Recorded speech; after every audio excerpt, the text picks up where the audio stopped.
ឈ្មោះមនុស្សដែលទៅស្គាល់គ្នាមានអារម្មណ៍ស្និទ្ធស្នាលហួសពីការពណ៌នាឬបែបនេះជាស្នេហា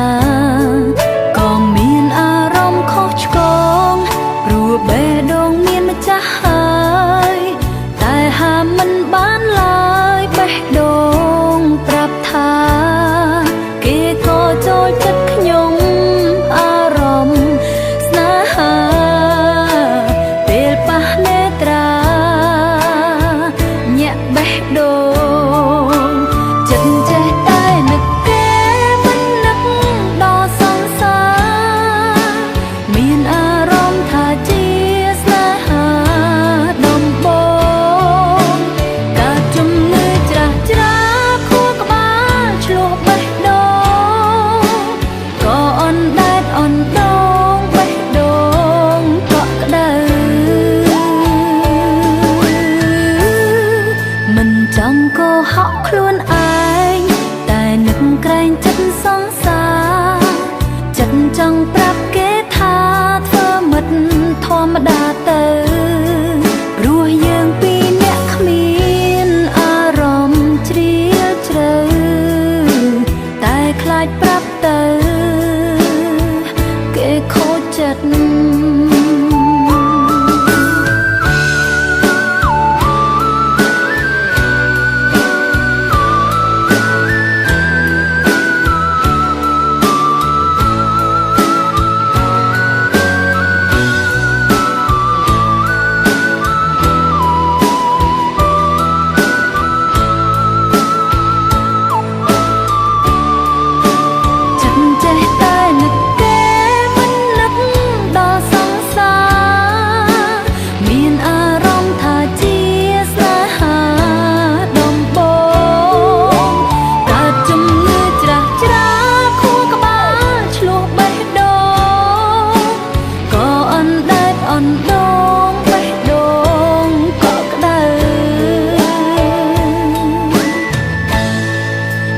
ចង់កុហកខ្លួនឯ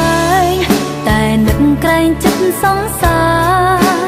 ចិត្តចង់ប្រាប់គេថាធ្វើមិត្តធម្មតាទៅព្រោះយើងពីរនាក់គ្មានអារម្មណ៍ជ្រាលជ្រៅតែខ្លាចប្រាប់ទៅគេខូចចិត្តព្រោះយើងពីរនាក់គ្មានអារម្មណ៍ជ្រាលជ្រៅខ្លាចប្រាប់ទៅ